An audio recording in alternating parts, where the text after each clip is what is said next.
Rain, rain, rain, rain, rain, rain, rain, rain, rain, rain, rain, rain everywhere. Yeah, guys, it has been raining. It has been raining since for the most part of March. It has been raining. Even now, it is still raining. Well, not hard, but it is still raining. And you know, although we love rain as gardeners, as farmers, too much of a good thing is very, very bad. If you have rain for like almost the rest of the month, I mean, today I think it's the 18th, and it has been raining. It has been raining non-stop. So you can see from the plants. You can see from the plants here.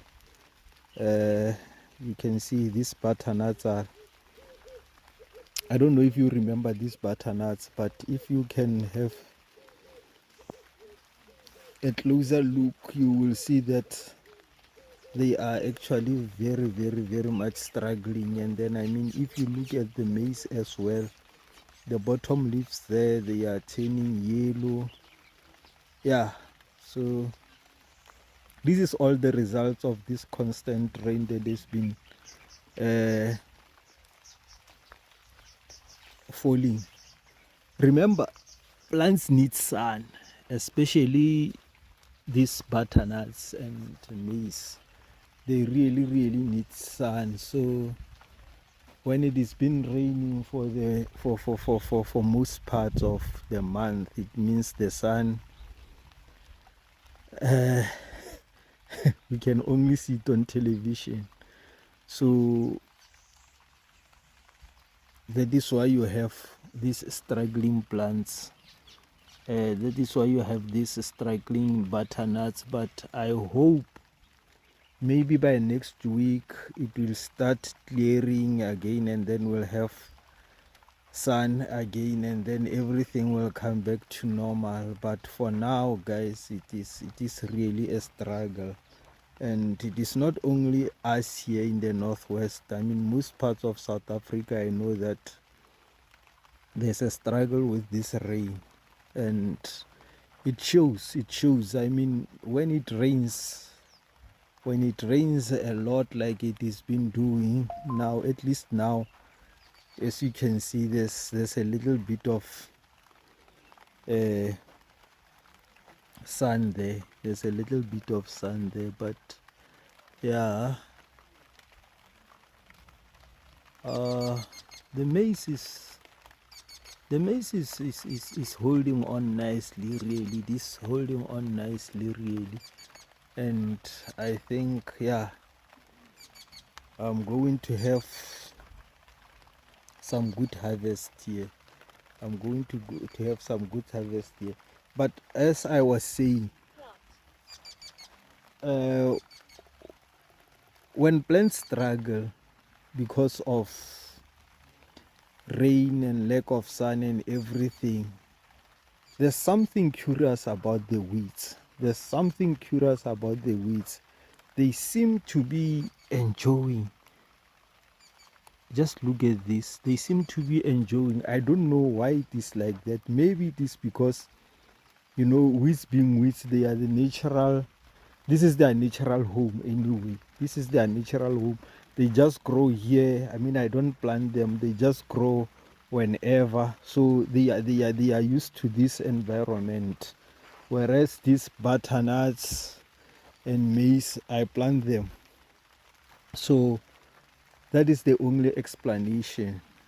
Yeah. So when your plants struggle because of rain and lack of sunshine and all that, weeds will always find the way to just thrive. And as you can see, these weeds are thriving, and then it has become very, very difficult to weed that. Yeah, you end up just Yeah,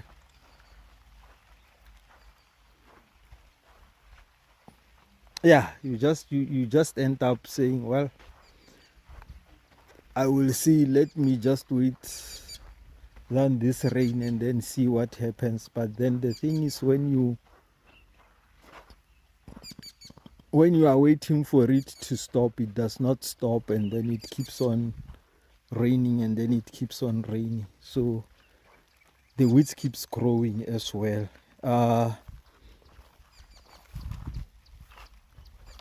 Enough with the maize and the pumpkins. I mean the butternuts. I think we'll go back there. Myself not giving up. I don't give up, I guess. And then I suggest that you also don't give up. Against the odds, grow, guys. I've direct seeded here spinach, and then as you can see, it is doing really well. It is doing really well here. I have taken some from this spinach and transplanted them elsewhere, and then I still have to transplant also from this. As you can see, like this one here is actually clustered here, so I'll need to come back here and then take and then transplant elsewhere. And then I tried to weed here. As you can see, all these weeds here comes from this plot here. So yeah, at least when I'm struggling that side, at least here there's not much of a struggle.